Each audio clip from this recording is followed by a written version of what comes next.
Welcome back, everybody. It's Men Cry in the Car with Lynn Meyer. And guess what? Episode 4. Is it 4? Anyway, it is season 2, and you already know what to do. Like, subscribe, share, set your notifications, all the things. Because if you didn't know, Men Cry in the Car podcast is about, turn it down. Men Cry in the Car podcast are for men to be seen, heard, supported. It's all about them sharing their emotions, their feelings, how they want to be supported, what you need to do to help them, how to uplift them, all the things. Okay. So today I have Hilton Young. So y'all, he sent me his EPK. He's gonna have to tell me all these titles because I know he's a keynote speaker. I know he's an author. I know, thank you, baby. I know he's like all the things, and I'm really sweaty, but he's all the things. But I want him to come on. I actually had not met him yet, but they talked about a conference called Men Hurt Too. So we'll get into that as well. But let me bring to the stage Mr. Hilton Young. Hey, Hilton. Hey, how are you? I'm doing well. I'm doing well. So Good. please excuse the fan, everyone in Hilton, because our air is being worked on and it's a little warm. Okay. But Hilton, tell us about your EPK. First of all, tell us about the EPK just a little bit, and then tell us like who you are. Well, the EPK is concerning spoken word poetry. I am a spoken word artist, and I started out in 2001 writing poetry, and then, of course, performing at various venues throughout the years. I became kind of popular, kind of well known. And so the EPK is just showing some pictures and some information, some ads that's been cut out of places that I've been. It has opened up international doors for me. So there's a couple of videos on my EPK, couple of headshots, and some links where Ghana had something in their newspaper because I went to Africa in 2015, and then Encounter God's Presence, which is something I do every year for the youth retreat in Waxahachie. But the poetry has brought me to Canada several times. I've been to Jamaica, been to Trinidad and Tobago, Barbados. Um, that's pretty much it. So the EPK is just showing you pretty much some credentials and some prerequisites of what I've done around the nation and around the world within the past 24 years. That's impressive. Thank you. It truly is. And thank you for sharing that. And you said Waxahachie, so we'll definitely have to talk at the end. Yep. So that was just the EPK. Now you tell us, who is Hilton Young? Hilton Young was born and raised in New Orleans, Louisiana, and have Ooh. moved to Dallas at the in 2005, where Hurricane Katrina hit, and I've been here since then. We will be celebrating the 20th year of Hurricane Katrina next month in August. I have two kids. Both are Katrina babies, and they were born in 2005 as well, and they're already 20 years old. And I came here, went back to school, got my bachelor's in psychology, got my master's in clinical mental health counseling, and got my PhD. Well, no, not yet, but I'm pursuing my PhD in counselor education and supervision. Um, excuse me. I am an author of the book Trifling to Transformed: How the Gift Exposed and Saved My Life. I have two albums out. My ministry is called Dissected of Soul, so it's volume 2 and volume 3. My first album is called Unmasculinity, and the my last album is Pulling Down Strongholds. Um, and I currently work in the mental health field as we speak, and I still do poetry as we speak, and I do keynote speaking as well. Okay, so a lot. Yes. Author, artist, spoken word, mental health, I would just say advocate, educator, father. Yeah. You're part of the D9. I see you. I see you. Um, it's just so much. Okay, where do we start? I don't know if we need to start with the title of your book. We need to start with your you said unmasculinity. I love that. Or Hmm. do we start with men hurt too? What feels good to you? Well, either we could go with either one. I mean, Okay. we could just go right down the line if we got time. Okay. Well, let's go. Let's go down the line. Let's So go down trifling to transformed. the Trifling to line. transform. It's a comprehensive look based off of First Timothy chapter 4 verses 12 through Mm-hmm. 16. Uh, Mm-hmm. basically, the subtopic of trifling to transform is how the gift exposed and saved my life. So based on First Timothy chapter 4 verses 12 to 16, it gives Mm-hmm. a comprehensive look of how we should approach and how we should utilize our gifts. Um, it says in verse 15, practice and cultivate and meditate.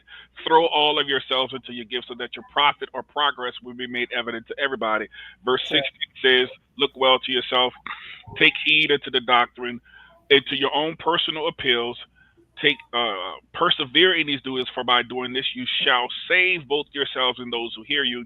That word "saved" in the Greek translation means to heal, and so the book's message is to say to people that your gifts should serve as a therapeutic function or a healing mechanism in your life. If your gift does not serve you in that manner, if it does not minister to you first, if it does Mm-hmm. not save you first. If it does not heal you in some kind of way, then it's probably not your gift because it's supposed to heal you first and then those who listen to you. So Okay.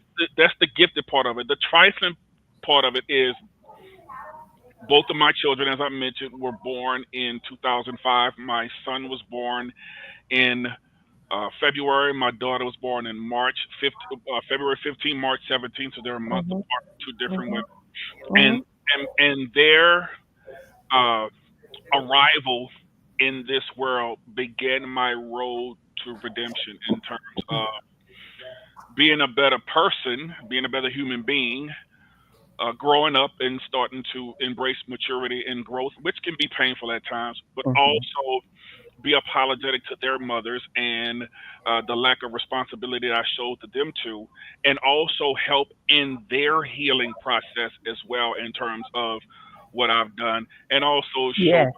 show my children that men can be better, men can change, men can grow and learn from their mistakes, and the book is a part of that redemptive process. So everything that I'm talking about now in terms of my lack of responsibility, the Mm-hmm. trifling part of it, I tried my best to be the best father I can be in spite of the circumstances of them being born to two different women. And what's crazy about it, my son is the oldest by birth. My Mm-hmm. daughter is the oldest by conception. My son actually came. He was due in May of 2005, but he came in February, so he was 2 months, 27 days early. He was born 1 pound, 14 ounces. My daughter was due in April, but she came in March. So she's the oldest by conception. My son is the oldest by birth, and and they're the best of friends today. They're true siblings. They're true brothers and sisters. They love each other to death, but can't stand each other at the same time. So that's kind of the sibling rivalry that goes on between them two. But they're the best of friends, and that's Mm-hmm.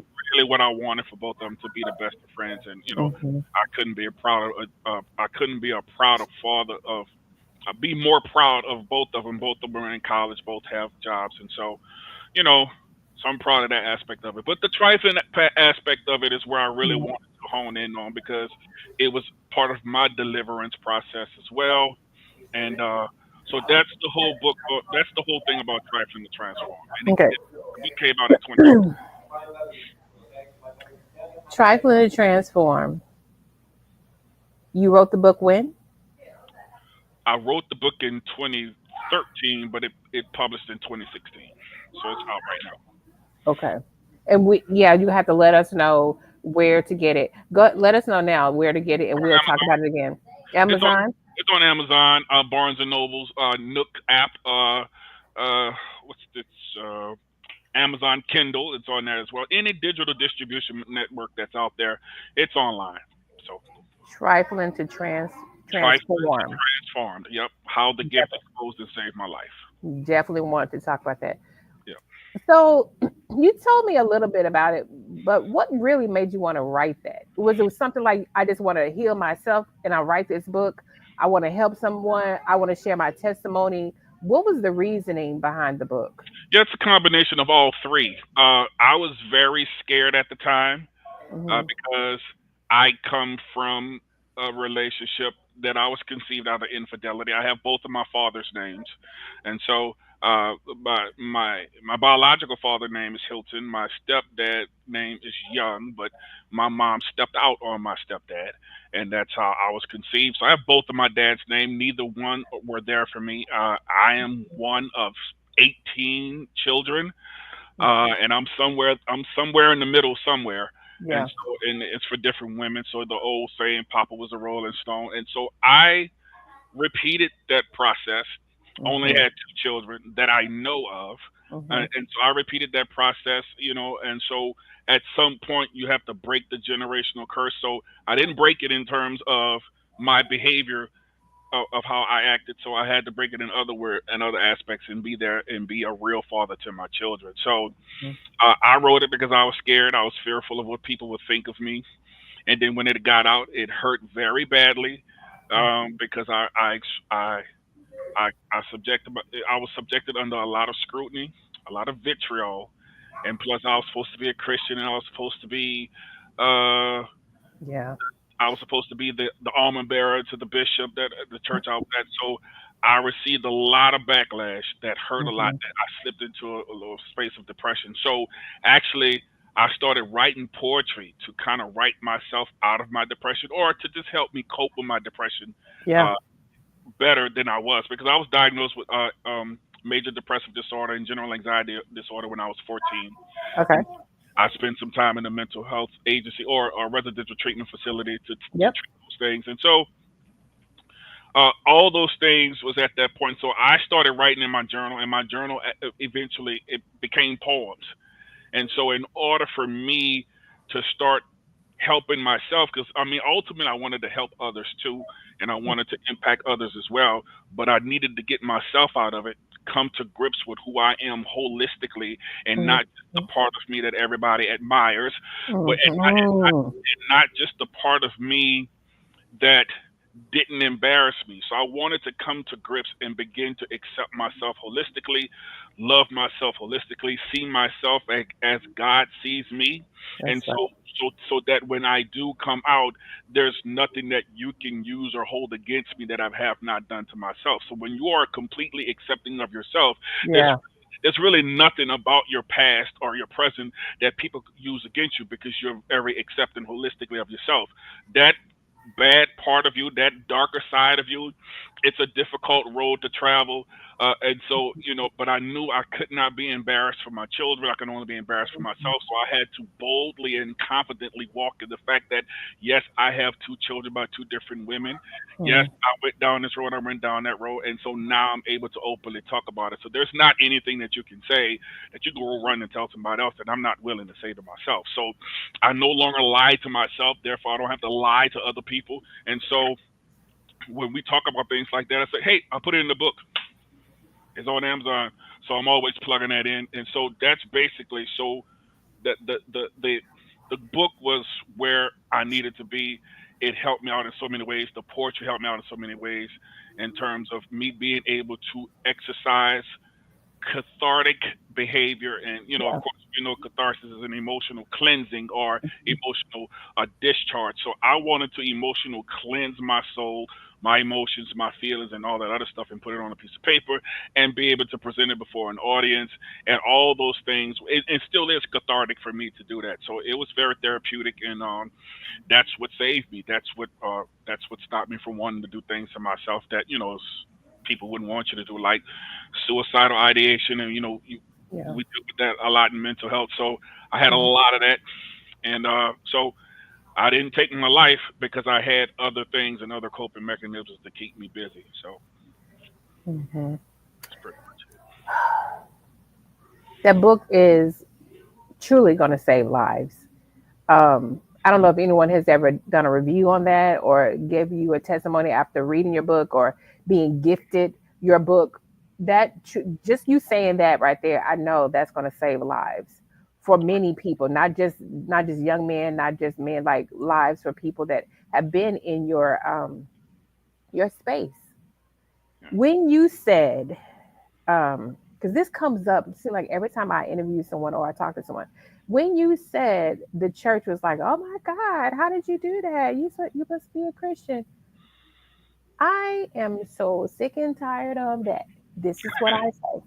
Right. I said, how is it that we forget that God wants us to be free from sin? He wants all that. But if I'm sharing that so others don't have to go through it, or others understand that you can come out from that, how is that an issue? How is that a problem? And elder, bishop, deacon, whatever, y'all forgot what y'all went through. Everybody wasn't always saved. We Right. forget Yeah. how you are so close to a situation, alcoholism, prostitution, whatever, gambling, whatever. You forget. So now that you're saved and holy and you've been saved for 20 years, now other people, when something going on with them, we have to like push them out. I do not like, I detest that. Yeah. I absolutely detest it. And every time I hear it, I'm just like, see, this is the reason why we need to talk about it. This is the reason why people need to share stories, because I don't want anyone to feel ashamed about anything that they've been through. Mhm. Not one thing. I feel like the things that we go through are the things that like make us and build us and keep us strong. Like, because if without that, without the sacrifice or the trauma or whatever we want to call it, you wouldn't be right here today. You wouldn't be a keynote speaker and all those things. Yes, you put yourself in positions for that, but you would not be that if you had not shared your story. If you Right. not had removed, like, I don't feel guilty about anything, Right. I don't have regret, whatever. And even if you do, it was enough for you to say, I don't care. I'm still Mhm. gonna speak my voice. Yeah. I love that. Thank Yeah. you. You know, Jesus, he was the same way. He detests stuff like that too. He said, you know, why do you try to take the stick out of your brother's eye when you have a log in your own eye?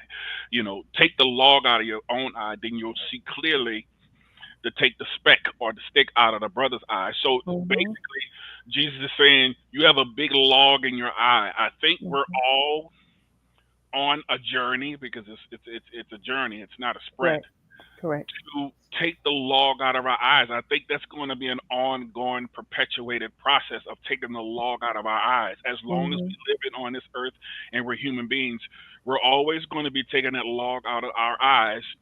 So when Jesus says, "Don't judge," he says, "Stop trying to take the speck out of that person's eye and Hmm. get rid of that log first." And I don't think we're ever going to get rid of that log. Hmm. So people who do it with the Pharisaic type mentality that the Bible talks about, Hmm. you know, Jesus will deal with those people, you know, accordingly. For me, it doesn't. It used to bother me. It doesn't bother me as much as it used to. Hmm. I detest it, but I also understand it at the same time. Yeah. Of course, we as mental health professionals, we have to exercise that empathy and that unconditional positive regard quite a bit, even though sometimes I don't feel like it. You know, Hmm. sometimes Correct. I just want to slap somebody up. But of course, you Correct. know, but God gave us that, gave us that will to be able to exercise self control, which is fruit of the spirit. So when I run across people like that, Hmm. it used to bother me because I still had some healing to do. But now that I'm healed from that, and I'm so positive about it, I actually it makes me laugh now. People are funny, so They are. church folk can be funny, and sometimes you have to just look at the humor in that as well. And so, I just take it on. I don't even take it on the chin anymore. It doesn't really hurt like that anymore. Okay. But it took a minute to get there, and yes, Jesus detested that as well. He did. Hmm. Hmm. He did. And yeah, we're just gonna leave it right there because no, I'm gonna say it. Um, Christian people that are seen as, I guess, the societal Christian label are can be like the meanest, Oh, roughest, unkind people that I have ever encountered. absolutely. Yes, indeed. And I would say, I was like, well, I understand God doesn't love the sin, but He loves us, and so we should operate in loving each other. Give correction with love. Receive correction with love. Like, it's not about all this. I mean, yes, give book chapter and verse. That's what people say. Give book chapter and verse. Leave it and move on. We don't have to debate it. We don't have to tell the person they're stupid for not believing it. We don't have to say all these things. It's like, that's just it. Did you ever see? No, yeah, we always talk about, well, God flipped the table. Yes, He did. But did you ever see where God was like extremely disgusting and berating and nasty to people? He said what needed to say and went on. It wasn't all that what we do. So anyway, we'll move on from that. When did you find your voice? I started to find my voice early in 2003. Um, well, no, I got to go back earlier than that. Okay. I had the voice since Hmm. elementary school. Okay. I memorized. Well, for from a literary standpoint, I wrote a poem. It was a poetry contest in sixth grade, and I won the poetry contest. I memorized a poem from Langston Hughes in the seventh grade and recited it before uh, the student body. That's when that, but I didn't think it was a voice at that time, so I didn't know that. I didn't think nothing of it. Um, Hmm. in high school, I memorized the Mountaintop Speech by Dr. King, and I recited that before Hmm. the student body. My senior year in high school, didn't know Hmm. about the voice then. I discovered my voice when I started writing poetry, and I did my first event in 2003. I started writing in 2001, but I did Okay. my first event in 2003, and that's where I discovered my voice. And, what solidified it is that I went to a poetry venue where Hmm. they participated in slam poetry, Yes. and I knew I was the only one that was coming with, just pretty much one of the few that was coming with, Christian stuff, and so Hmm. I wanted to, test my skills amongst people who do it literally all the time and compete all the time. So when I first did the open mic at this prominent place in New Orleans, Hmm. and when I got the ovation from the crowd, I knew that I discovered my voice right then and there, and they wanted me to Hmm. come back every week. I was Hmm. featured. I was on the slam team at that time, and I won the competition, but they did the competition in a very non-traditional manner, and so the poet who won fought to keep the traditions of the rules in the slam competition. So he won the competition. He beat me by maybe a half a point. Okay. So I realized that I discovered my voice right then and there. So between 2003 and 2005 is where I discovered my voice, and once I did it, I never looked back since. Hmm. So finding your voice did what for you? Did you then say, this is who I've been hiding. This is who I've been not wanting to come out. This person has been inside of me all this time. Was I pretending? Was I afraid? Was I scared? Like, where did you like embrace this voice? Did you embrace the person that came along with the voice? I did, and I don't know if I want to say I was scared or I was avoiding it. I was more or less neglecting the gift, and that Mm, verse 14 says, "Do not neglect the gift that is in you, that yeah. special inward endowment that was prophetically imparted upon you through the elders by the Holy Spirit at your ordination." That's verse 14 of First Timothy chapter 4, verse 14. So Okay. I was neglecting my gift the whole time, but here's the deal: I didn't know that it was a gift. I didn't. So Mm, the fact that I won the contest in the sixth grade, I didn't think nothing of it. I memorized the poem in the seventh grade. Did the mountaintop speech in 12th grade. I just didn't mhm, realize that it was a gift, and I didn't realize it was a gift until I performed. The first performance was at a church, and I was doing security for my bishop at the time. So I was in law enforcement doing security bishop. So I'm in there okay. with a gun in my waist and perform the poem at the same time. And Yep. it was one of the dean of students of the Bible college that was within that church. She looked me in my eyes and said, "You have a gift." And even at that time, I didn't know what it meant. But so I Okay. started to toy around with it, but when after I found out, I can influence anybody with it, regardless of their walk of life, regardless of whether they're a Christian or not. Then Hmm. it was a voice then, but I was neglected it the whole time. And most people who neglect their gifts don't know that it's a gift, probably Yeah. because it comes to them so easily that it's Yep. they don't pay attention to it. And so what I tell people when I go speaking and do my workshops, I said your gift is probably something that you do with the least amount of effort. And because Yeah. you believe it's so easy, you don't believe that it's a gift. But Yeah. that's basically what your gift is. And so, and I tell people about, mental health professionals as well. I was this before I went to school for it. And so Mhm. I'm not trying Mhm. to psychoanalyze you. You just using my education against me now. I was Right. who I am before I went to school for it. School just Mhm. certified me to do what I already know how to do. You know Right. what I'm saying? So I know some technical terms in terms of how I approach mental health, but I've been this way for all my life. Who we are and what we do, it's a part of our personality. It was part of my personality. So don't use my credentials and use my education against me. No, I'm not trying to psychoanalyze you. I'm just trying to talk to you. You know, but because you know what I do, now you want to use that against me. No, Exactly. this is who I am. So Mhm. get the credentials and the education out of the way. This is who I am. So I tell people Yeah. your gift is already a part of your personality. It's It is. already a part of you. You already possess it. You just do it so easy that you don't really pay much attention to it, and it's just like breathing. It's just like drinking water. You're so good with it, you don't know that you're good with it. It just is Yeah. what it is. Yeah. So pretty much what I got from all that, someone had to point it out to you that that was your gift Yeah. because it was just so easy for you. It is so easy for you to just like help. So this is the thing. Um, that is so true that you were speaking facts on that. Absolutely facts. The gift, what I found out that was given to me was listening to people Yeah. and talking to people so directly. Doesn't matter what I say, it can be the most hurtful things. But how God puts this gift in my heart, I can speak to you, I can speak to whomever I'm supposed to talk to with the most truth, and they receive it. Yes. And I'm just like, Jesus, I know that was all you because that was hard for me to even say. You know, like when the Holy Spirit says, tell this person, you're like, oh, all right. It's the most beautiful gift. I know, and I thank God for that. But that had to be pointed out to me too, because they're like, "Man, did you know that you do?" I'm like, "No, I never noticed that. I never knew that I was able to do that."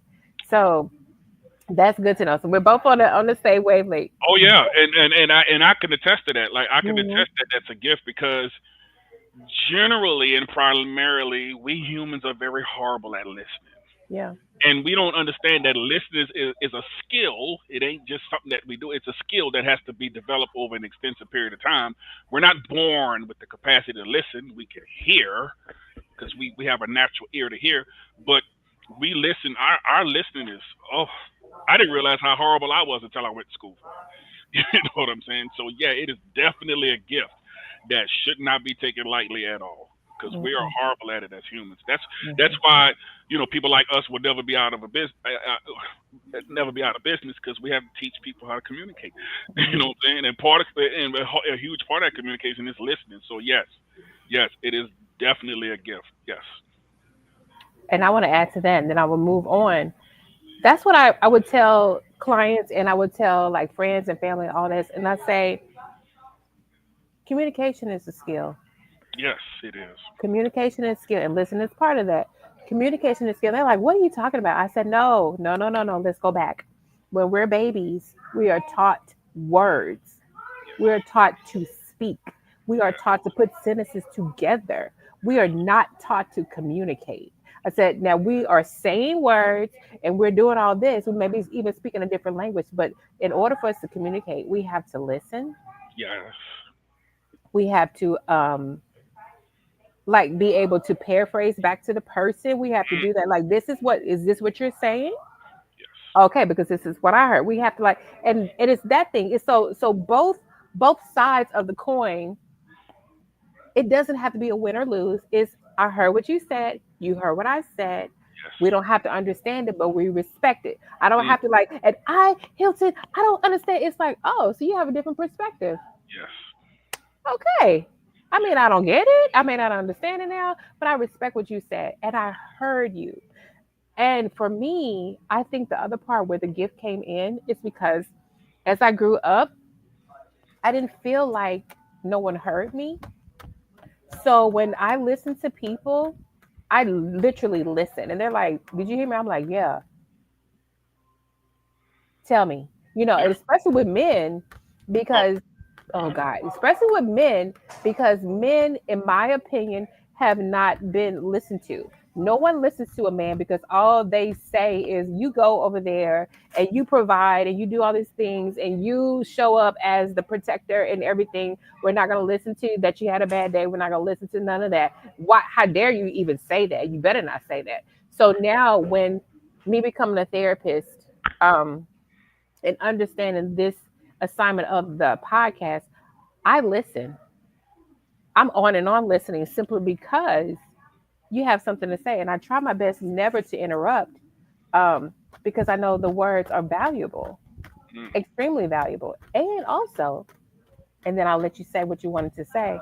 And also, this is a space where men can be comfortable. And I want you to be like, you know what? Most times I don't even get a chance to talk. My wife is always talking. She's always saying it. He's always doing it. My mom is always saying it. My sister. So here you go. Here's your opportunity to say whatever you need to say. Yeah. That's the other thing. Yes, indeed. And it's difficult to teach people that too. Yeah. It's very difficult to teach people that because they're people are so stuck on their own perspectives and so convinced of their own perspectives that they leave no room, no compassion, no empathy to see any other perspectives than their own. It's it's hard to teach that, and we can be some very stubborn individuals when it comes to teaching that. Yeah. Because the fight to be right is always prevalent when you're trying to teach people how to communicate. There you go. Yeah, it's The fight ridiculous. to be right. Mm, yes, indeed. And Especially I'll say this to that too. Also, and I know you've heard this, and then for sure I want to move on to men hurt too. sure. Um, it ain't what you said; it's how you said it. Okay, yes, Okay. yes. Tone is everything. Yes, Yep. tone. Yeah. Okay. And but how are you feeling as a receiver? How are you feeling before you even enter the conversation? Mm, What triggers about you that you haven't even addressed before yes. you enter the conversation? Yes. Like it's that thing. It's like, no, really, he just said what he said. She just said what he said. You just already have the defense up. You already like, oh, what you gonna say? Like you already are feeling that whatever. And maybe they just said this thing, and because of your day, your makeup, whatever, everything that I said before, you heard the tone as disrespect. You heard the tone as condescending. You heard the tone as belittling. And it wasn't even all that. It was about you. Yes. And that's the part of communication and listening as well. And I Yeah. know you know it. I know you know it. I know you know it. But I love to talk about it because it's good to have somebody that can uh, that can agree with you and see it the Yeah, same way you see it, even though we know it, And I always tell them, look, you got to get rid of your selective recall, your selective sure do. interpretation, and your pre-existing assumptions, because a lot of But people bring that to the conversation too. And I say this all the time. You come with your own ideological presuppositions about how this gonna go and what you think, how you think it's supposed to go, and so the yeah, words itself are offending you, not so much the tone. yeah, And so sometimes, I challenge him and I push him and I say, well, give him another way he could have said that and communicated it to you clearly, and more than that's likely it. they can come up with another way. Yeah, So yeah. yeah. That is so true. Oh, we could stay on that all day. Okay. All So, day. because I was about to say something else. I was like, no, no, no, Yeah, no. stay on that Okay. all day for sure. So tell me, I wasn't there, and then tell the listeners that will come back for the replay. Let's just talk about the title first. Men hurt too. Yes, we do. Most of the time when we hurt, we engage in such feelings. We not feelings, but such behavior as we engage in such behavior as shutting down, muting ourselves, Hmm. or when we want to express ourselves, we use anger, and that's the number one emotion that we use because the emotion of anger appears to be the only emotion that does not emasculate us. There you go. So we use that as a form to express ourselves. And usually when the anger is there, it's because the anger has been built up and in those pent up emotions. It seems Mhm. like anger is also the catharsis that we use to emotionally discharge. It's Mhm. just that it's unhealthy to do it that way because we can say things that we don't really want to mean. We say things to hurt each other, and of course, Yeah, the term is cliche, but hurt people really do hurt people. they You do. know, so men hurt too is a way to get men to come into a safe space and say, yeah, I know you're hurting. Let's talk about it. No judgment, no no criticisms, no, you're not going to be ostracized. It's Mhm. not going to be no vitriol against you. Yeah. Let's just come in and talk about the feelings. It's hard to do that, and Mhm. even when you're getting men to come together, there's still a bit of silence that has to break. So then there has to be one, like myself, that is willing to just drop his guards and talk about anything in Yeah. order to ignite the conversation. And so Yeah. I served as one of the facilitators, and of course I talk about it through my poetry, and I don't sugarcoat nothing. There's not too many Mhm. metaphors and similes that'll take you out of the way. I just hit it straight from the cut when I do my poetry, and then I get into it more. That seems to relaxes brothers when they can see at least one person be able to drop his guards, uncover Yeah. himself, take his mask off, and just really just come from the cuff and just say what you want to say. Because, and then that leads to a lot of tears as well. We just need somebody, as you say, to understand us. I think one of the most loneliest feelings in the world is the feeling of being misunderstood by everybody around you, your kids, family, wife, father, mother, and so a lot of people stay quiet and distance themselves and detach themselves from others because they feel misunderstood. So it's a tough thing to go through. And so the Men Hurt Too conference is just to Sure let does. people know. It's just to let people know that you know, not only do we hurt, but we do cry. We Yes. Right. feel. And this is controversial, and I also use this when I'm talking to men as well. Mhm. I think, We're about and to this is go. just, and this is just my thought. I think that we as men are more emotional than women. I agree. That's And a lot of the times I get pushback, and I even got a little pushback at the conference. And so, Hmm. yeah, and so when the brother gave me his pushback, I just calmly say, "Well, brother, you're kind of proving my point. You know, Right. if you are offended by what Mhm. I just said when I say men Mhm. are more emotional than women, then Yeah. you're actually proving my point." Proving the point. Just because we shut down, it does not mean that we're not more emotional.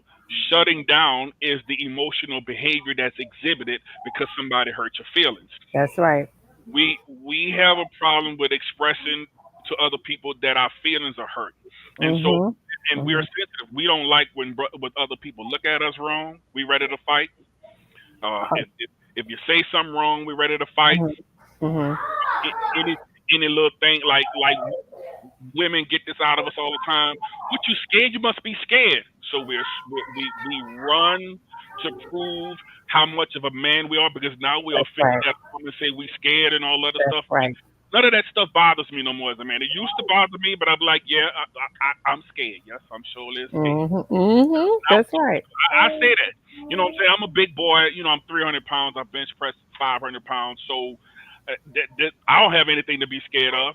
That's But right. if that's what you're going to use against me to try to have some psychological edge, or you're trying to use some reverse psychology with me, I'm going to go along with it and be like, oh, okay, yeah, you're right. I am scared. That's why I don't. Mhm. Mhm. And so even those things of that magnitude, it sets us off in a certain kind of way. So when we fight, when we shut down, when we get angry, that's the emotional side of us, and we're angry Yeah. all the time. Most of the men that are in jail were in jail because of violent crimes. It's because of violent crimes that a lot of us black men are in jail. And so I used that. And so once I got finished explaining all that to the brother, he was able to subject himself to what I was trying to say.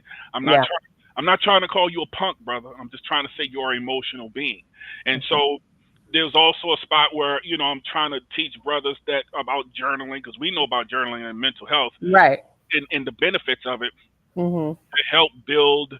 our emotional vocabulary to be able to articulate what's really going on with us with a great deal of specificity. And Right. so we teach that as well. And we just trying to get brothers on the right track. We are not thinking beings that happens to feel. Mhm. Saying we are feeling beings or Mhm. emotional beings that Mhm. occasionally think, and Yep. so we shape our perceptions based on how things makes us feel. Mhm. So when you get offended with the slightest thing that I say, like we're more emotional than women, then Mhm. you're kind of proving a point. And I done put this out on Facebook before, and we didn't had a whole talk, me and some other brothers, and it's crazy some of the responses I get. You Mhm. can get mad, but what you gonna do to me? I mean, I'm already secure in who I am. I know I'm an emotional boy. I'm a Pisces. We are the most emotional sign of the whole astrology list. So I know, especially a Pisces male, I know I'm an emotional kid. I am an emotional boy. I feel everything all the time, and plus I'm an emotional empath. So Yeah. I feel everything, and my body feels it all the time. And so there's a book out that says the body keeps the score. Well, your body Mhm. feels everything, and then that Yep. long term effect of stress of holding it in.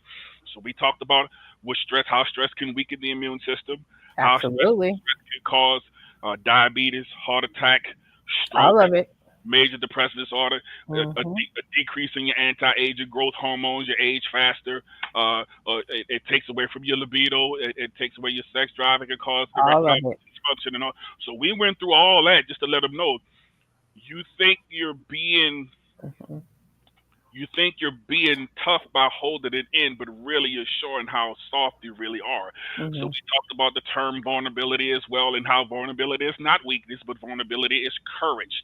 It's the courage Correct. to take those risks, those calculated risks to be able to express your emotions in a kind of way. So vulnerability is not what you think it is. So it's kind of like you want to define some things for them that society has been telling them about. Get them to unlearn some things we've learned in our environments. A lot of us Mhm. came up in the hood. I came up in the hood, so Mhm. trying to get them to unlearn and relearn some things is a big thing when you're trying to change the trajectory of how people think, particularly how we as black men think. So, it in the conference. I mean, it was started at 10:30. We got out of there at 4, but we could have got out of there at midnight and still had a lot of stuff to talk about. I'm pretty sure. So once I'm the pretty men sure. let their guards down, they got every. It is said that women talk more than we do. Child, let me tell you. No, y'all don't. Once once we You let don't. our guards down, we gonna give y'all a run for y'all money. For Let me sure. let you know that right now. And that's why I think we're more emotional. And if we were in the right space, in the right environment, we would talk a hole in y'all head too, just as much if we was in that right space in that right environment. It's just that Mhm. that space and that environment is very seldom provided for us because of what the societal expectation is. And that's unfortunate. It's unfortunate. Yeah. Okay. I'm gonna start from the back and move up. That's the reason why I said what I said. Right. This space is for men, and I will let you talk as long as you need to. Yeah. Simply because there are not a lot of spaces where you feel comfortable, Yeah. where you feel brave, where you feel safe, where you feel secure, where you feel wanted, all the things, all the adjectives that can pop up. Right. That is the reason why this assignment was given to me, because men were already trusting me in my private practice. Mhm. They would come and they would say, Lynn, you're the only woman that I cry in front of. Mm. And I was like, Dad, that's deep. I mean, thank you. That's a compliment. However, let's try to get you to be like that with your mom and your sister. Because I don't want to be the only one. Did I understand why? Mhm. Yeah, of course Yeah. I did. And we talked about that too. And so just this space right here, I feel like, and now as I'm talking about it, I knew this, but I guess now it's really coming up like this. This is another gift that God has given me that they do. Like men feel very comfortable around me, Mm. extremely. Yep. And I'm just like, well, like it doesn't matter. Like I can meet you for one time, I can meet you virtually, I can meet you in person. Men just I see, like, how men feel like they have to have this guard up here. And as I'm talking, I can just see it just going down, down. down Mhm. and down and Yeah. down. And I'm just like, there he is. Hey, Yeah. there he is. And so that connection is good. And I appreciate you saying that because that is so true. Then going back when men are more emotional than women and men can talk more than women. We used to say that all the time about my dad. My dad used to gossip all the time. I'm like, look at you. You gossiping again. No, no, no, no. I'm like, you are, you are. So that would be like a running joke. But the emotional part I wanted to bring out is when people hear you're more emotional than women, men are more emotional than women. I feel like what they go to is what society has said because they think being emotional is feminine. Has nothing to Right. do with that. Absolutely There's nothing. masculine energy and there's feminine energy, and there's no gender tied to either one. It's No. just not. I think people just need to stop saying that because it's like, oh my God, you acting like a female. Well, what? I have feminine energy and masculine, and it's gonna show up whenever. And so that part there is so crazy. Let me Preaching. tell you something. Let me tell you something. And yeah, I'm about to preach now. Let me tell you something. The fact that I am surrounded about around emotional men, I absolutely love it. I have seen my brothers be the most vulnerable in their lives when they grew up. Now, when we were children, no, because the household we grew up in, like my dad he was a trip. But as I see them evolve into husbands and like fathers, like I see that, like, oh, he was there this whole time. I am married to a man that doesn't mind showing emotions. I absolutely love it. I said this today in my girl group. I absolutely love the fact that my husband can say, I ain't got it. I don't feel good. Like, I'm not okay. Mm. Um, he cries in front of me because he knows he can. Right. And when he cries, I just hold him. And I don't even say nothing. I just hold him. So the fact that that part just needs to just stop. So that's the reason why I feel like that God was like, what you mean? Da, da, da. Sir, it is not feminine. We all have it on the inside and it's okay. Vulnerability to me, I think, is like the dopest thing we can do. Like to show up and say, this is what it is, this is what it's not, this is who I've been, this I've been lying, this, da da da da da, and then like bam, okay, whew, that has been the most freeing thing for me. The most freeing thing. Yeah. So So one of the things that people ask me about men, and they say, how do you know that men are more emotional than women? I said, because we're more guarded than women are. thank And you. I tell people all the time. I tell my brothers all the time. The harder you are on the outside, the softer you are on the inside. So the Mm, more you tried to put on this performance of trying to be hard, we already know how soft you really are on the inside, and you're trying to protect that. You know. So I try to tell women all the time, just because he's guarded like that, that don't make him less emotional. That actually makes him more emotional because he's fighting for his life and he's scared crapless. right. And crapless is not what I want to say. He's I scared. know. He's scared crapless that if it gets out, it's going to make him look bad. It's going to make him Yeah, look weak. So he is fighting for his crazy. life to protect that part of his heart. That's what makes us more emotional. So the more guard, and I was trying to tell my brothers, I say, brother, the more guarded you are, the more you're giving yourself away.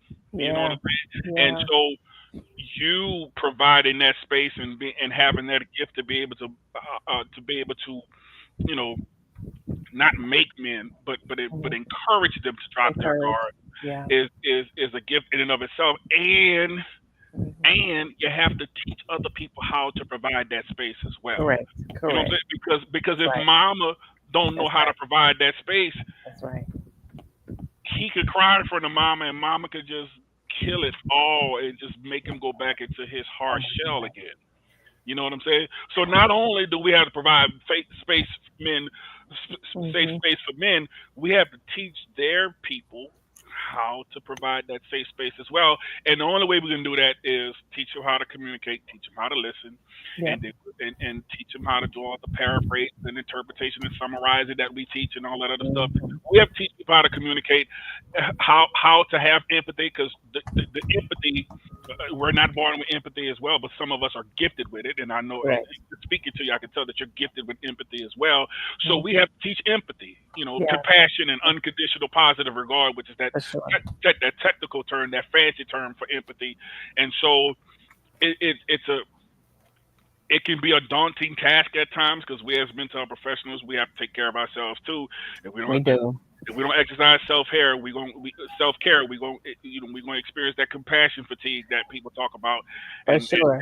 and Lord knows that burnout don't feel good at Mhm. all. Mm-mm. You don't want to deal with people. You don't like people no more. You didn't you like it's almost like you pour from an empty cup, and For you just sure. so we have to take care of ourselves too. But in that aspect of it's a rewarding task when you can get other people to understand that you're never going to get what you want out of the man until you started providing that space for him to be able That's, to oh my God. safely let that out. The scripture says, and we talk about the virtuous woman, and sometimes when couples come up to me, the heart of a husband does safely trust in her so that he would have no need of That's spoil, right. spoil. Uh-huh. Hmm. Does safely trust in her. So to That's right. understand, it's not that he trusts in her, but he feels safe in trusting in her. So that aspect of it is, how can he trust you with his heart? Hmm. Hmm. You are the key holder to unlock the door of his heart. So if he's giving you that key, that must mean he trusts you. So how well are you taking care of his heart? Like we are supposed to take care of the body because we are the protector. How is the wife taking care of the heart or the significant other? Because That's right. when I talk to couples, they're not always married couples, but the Hmm. same principles still apply in terms of teaching them how to communicate and have a successful relationship. So Hmm. what you're doing is, yeah, you have to be gifted to do it, and I'm so happy that you're on our side. Hopefully you get some of your sisters to climb on board with you. You Yeah. dig? You know what I'm saying? Because Yeah, for we sure. need y'all out here. We need y'all out here in these streets for real. We do. And I'm so glad you said that because like I remember a couple of times when we do the podcast and we're doing the interview, I said, okay, and I'll stop and I'll say, look, I'm talking to you. Wives, be quiet.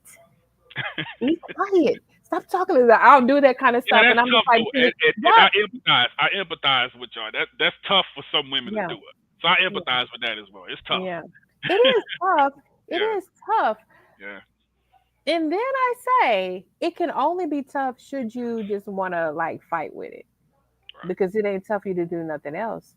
Yeah, The thing of it is, if you really wanted to listen to your husband, your brother, your man, whatever, you could, and you don't even have to like interject. Like you really don't.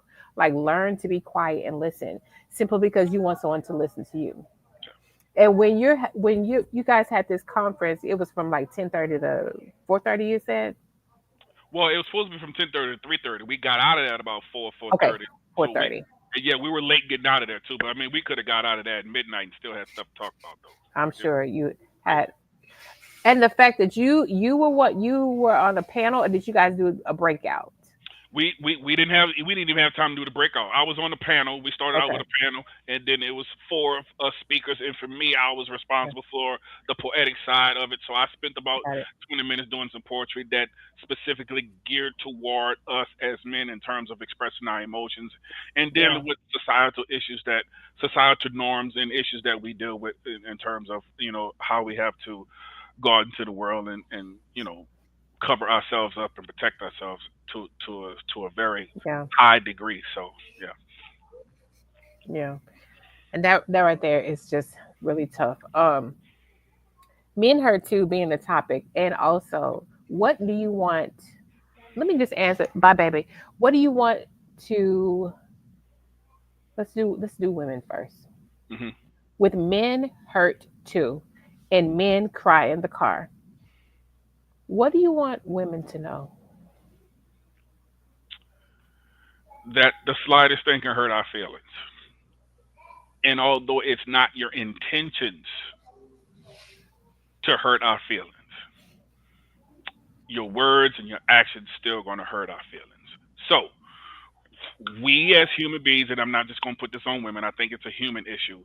We have a very difficult time separating our intentions from our actions. Right. So a lot of the times when we come in to defend our intentions, we are unaware of the fact that we're also justifying our actions because we're trying to defend our intentions. Mhm. So what I would tell women, and I tell humans this all the time: learn how to separate your intentions from your actions, and set your intentions to the side so that you can see clearly that your actions and your words hurt his feelings. He can't see your intentions. He can only see your actions, and he can only hear your words. And so, and also delivery is a big too. We talked about tone, and so we talked about that percentage scale. That's 55% body language, 38% tone, Mhm. 7% verbal. So body language is presentation, tone is delivery, and verbal aspect is your words. So watch your That's it. deliveries, watch your words, and sometimes your words can hurt too, which makes it sound like the delivery is bad. So what I say Mhm. is acknowledge and own your words and own your actions before you try to dive right in with your intentions, because a lot of the times we want to change the perception of how people see us in Yeah. that hurt moment, and we Mhm. try to talk them out of their feelings. Now, Mhm. Mhm. do we understand and do we know we're trying to talk them out of their feelings? No, I don't. I don't. When people defend their intentions, I don't know if people are aware that they are attempting to talk people out their feelings. I don't know if people are aware of that or not. But I Mhm. say that all the time. Maybe it is not your intention to talk the person out of their feelings, but when you're Mhm. trying so hard to defend yourself with your intentions, you're being dismissive of the hurt that they're feeling, because it's not your intentions that hurt them. It's your actions and your words that hurt them. So be cognizant of the Right. fact, if you step on somebody's foot, if I step on somebody's foot with this 300 pounds, I'm not going to go and say, well, look, well, let me tell you why your foot shouldn't be hurting. Because first of all, I didn't mean to do it, and Mhm. second of all, I wouldn't, I didn't see your foot. So if I didn't see it and I didn't mean to do it, and you know I would never do nothing like that, your foot shouldn't be hurting right now. No, the person can't Right. unsee and unhear what you just did just because Mhm. your intentions were pure. You know what That's I'm right. saying? Your foot, I broke your toe. You're not gonna stop feeling the pain just because I didn't mean to do it or because Right. I didn't see it. So Right. I use that analogy all the time, and that's the best thing. And not just for women. I think all of us should know that too. That you know, let's set our intentions to the side and really understand the Mhm. hurt that was inflicted upon them just based on words and actions. And I think we could get somewhere with that. Yeah, I agree. Yeah, because I was gonna say to the second part to that, but I will ask this: um, the premise of Men Cry in the Car, of course, is a space where men are seen, heard, Hmm. and supported. But we don't want you to stay in the car. We do not want you to stay in the car. We know you find solitude wherever you want to find it, Hmm. but we do know men cry in the car. What would you say to that man that wanted to get out of that car? What is something that he needs to hear right now? To get out of the car,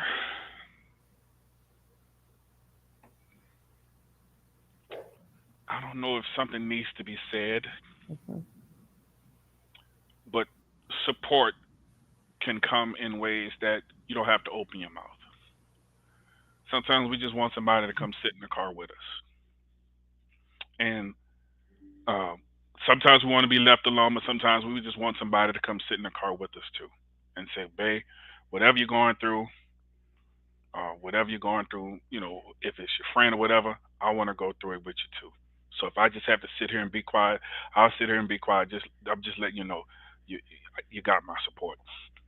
Sometimes we just need that, and sometimes just being in there in the car with us, it says that, you know what, you're not by yourself, you're not alone, you don't have to go through this by yourself. Sometimes just get in the car with us sometimes, you know.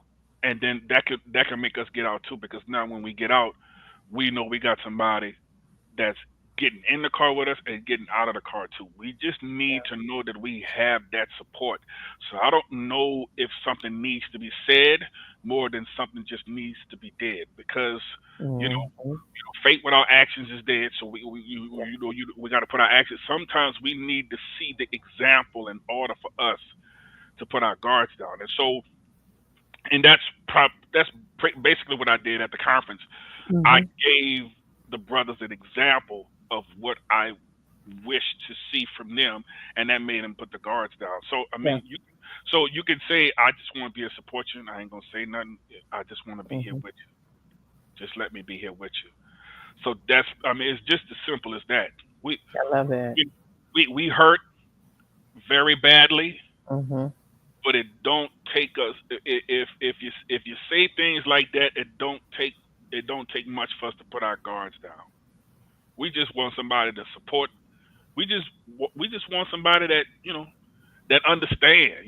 Just Mhm. and if you don't understand, seek to understand. Seek to understand. The scripture says, get, wisdom is the principal thing and get wisdom, but in all thy getting, get understanding. In Understanding. all comprehension, discernment, and interpretation. Yeah. That's what that word means in terms of understanding. Comprehension, Yeah. discernment, and interpretation. Those are the original language of that word in context of what the scripture says in Proverbs. So if you could get that and just sit there. Sometimes it's just your actions that makes us, Mhm. want to put our guards down. So yeah, I appreciate that. yeah. So let us know where we can find you, like on social media platforms. Also, if you're doing anything in the community where we can come out and support, you doing like whatever spoken word or anything, Mhm. collaboration with community leaders, just let us know all the information. Oh, absolutely. You can find me on Facebook, GF Soldier, because GF Soldier is my stage name. It stands for God Fearing Soldier. Twitter, or it's called it X now, at GF Soldier. TikTok at Poet GF Soldier, and Instagram at Poet GF Soldier. And now this new thing I'll call Threads. That's at Poet GF Soldier as well. Hilton. Hilton Young. You can Google Hilton Young. You can Google GF Soldier, and all my stuff will pop up.